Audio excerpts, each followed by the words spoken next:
ہمارے ذہنوں میں جو معیارات بیٹھے ہوئے ہیں وہ کیا ہے؟ کامیابی پیسے سے ہے، کامیابی جائیداد سے ہے، کامیابی کاروبار سے ہے، کامیابی شہرت سے ہے، کامیابی اقتدار سے ہے. یہ معیارات ہیں. جو جتنا دولت مند اتنا کامیاب، جو جتنا مشہور اتنا کامیاب، جو جتنا پاپولر اتنا کامیاب، جو حکومت پر پہنچ گیا کامیاب، جس نے بڑا کاروبار جما لیا کامیاب، جس نے بہت جائیداد بنا لی کامیاب. یہی ہے اصل میں ساری بس کی گانٹھ. جو تصور کامیابی کا ہوگا اسی کے مطابق آپ کی بھاگ دوڑ ہوگی، اسی کے لیے جد و جہد ہوگی، اسی کے لیے توانائیاں صرف ہوں گی، اسی کے لیے دن رات کی مشقت ہوگی. یہ ہے اصل شے جس کی یہاں نفی ہو رہی ہے. کامیابی دولت سے نہیں، کامیابی شہرت سے نہیں، کامیابی اقتدار اور طاقت اور حکومت سے نہیں، بلکہ کامیابی ہے ایمان سے، عمل صالح سے، تواصی بالحق سے، تواصی بالصبر سے.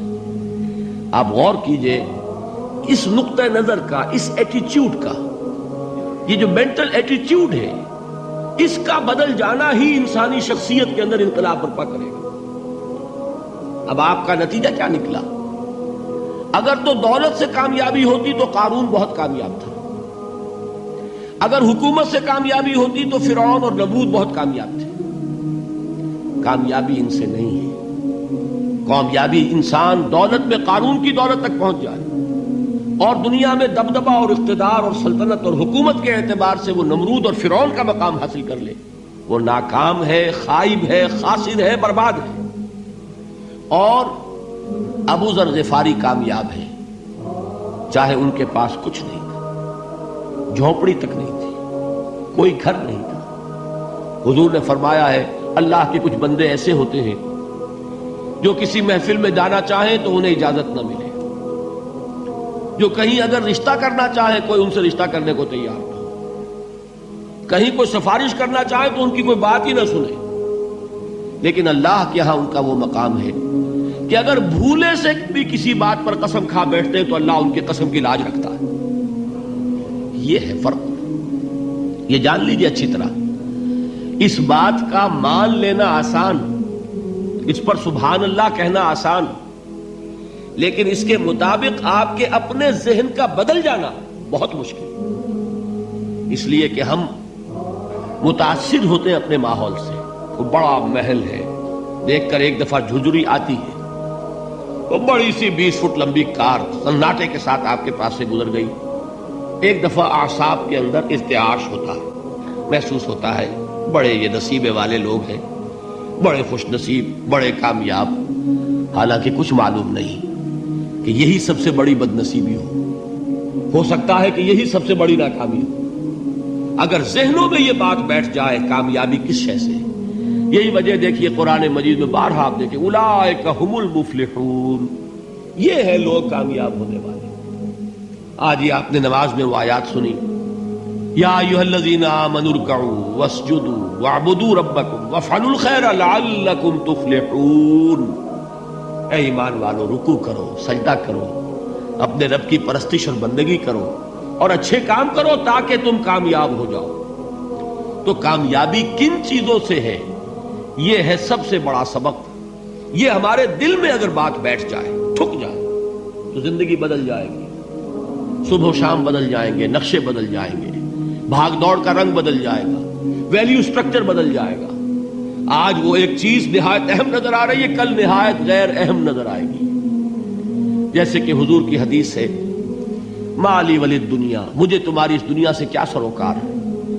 انما مثلی کراکب استظل تحت شجرۃ ثم راح فترکها، میری مثال تو اس سوار کی سی ہے جو تھوڑی دیر کے لیے ایک درخت کے سائے میں ٹھہرتا ہے سستانے کے لیے، پھر وہ اپنا راستہ لیتا ہے. اسے اس درخت سے مستقل تعلق اس کا نہیں ہے، وہ اس کا گھر نہیں، وہ اس کی منزل نہیں. اسی طرح یہ دنیا میرا گھر نہیں ہے. اب دیکھیے ہم کہتے ہیں انا للہ و انا الیہ راجعون، ہم تو مسافر ہیں، ہم اللہ کے پاس سے آئے، اللہ کی طرف ہمیں لوٹ جانا ہے. کن فی الدنیا کانک غریب و عابر سبیل، حضور فرماتے ہیں دنیا میں ایسے رہو جیسے کہ تم اجنبی ہو یا راہ چلتے مسافر. لیکن یہ طرز عمل کب ہوگا؟ جبکہ یہ آیت ہمارے ذہنوں کے اندر بیٹھ گئی ہو، والعصر ان الانسان لفی خسر الا الذین آمنوا وعملوا الصالحات وتواصوا بالحق وتواصوا بالصبر۔ یہ ہے اصل بات جو میں نے عرض کیا تھا کہ میں بتاؤں گا صحابہ کیوں ایک دوسرے کو یاد دلاتے تھے۔ اس لیے کہ دیکھیے جیسے برف باری اگر ہو رہی ہو، آپ باہر نکلیں گے تو برف آپ کے کپڑوں پر جم جاتی ہے نا، تو آپ جھٹکتے ہیں کپڑوں کو تاکہ برف ہٹ جائے۔ ہمارے ایمان پر اس دنیا میں رہتے ہوئے جب ہم متاثر ہوتے ہیں ماحول سے تو گردہ آ جاتا ہے، برف پڑ جاتی ہے، اس کو جھٹکتے رہنے کی ضرورت ہے۔ اور وہ جھٹکنے کی بہترین اور مؤثر ترین شکل یہی ہے کہ یاد رکھو کامیابی ان چیزوں سے نہیں ہے۔ چمک دمک جو ہے دنیا کی، یہ ساری چمک دمک جو تمہیں رجھا رہی ہے، جو تمہیں اپنے اندر گم کیے ہوئے ہے، یہ لفظ گم پر اقبال کا وہ شعر یاد آ گیا کہ کافر کی یہ پہچان کے آفاق میں گم ہے، اور مومن کی یہ پہچان کہ گم اس میں ہے آفاق۔ تم گم نہ ہو کر رہ جاؤ، اس میں مبہوت نہ ہو کر رہ جاؤ، مرعوب نہ ہو کر رہ جاؤ، دنیا ہی کی محبت تمہارے اوپر ڈیرے نہ ڈال دے، تمہارے دلوں کے اوپر مسلط نہ ہو جائے۔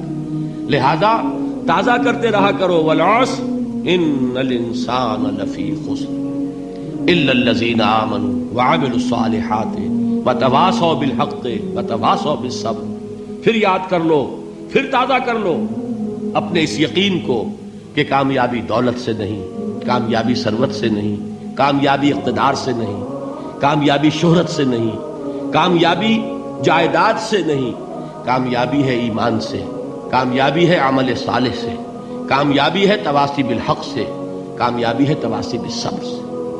یہ چار چیزیں ہیں کہ جو کامیابی کے لوازم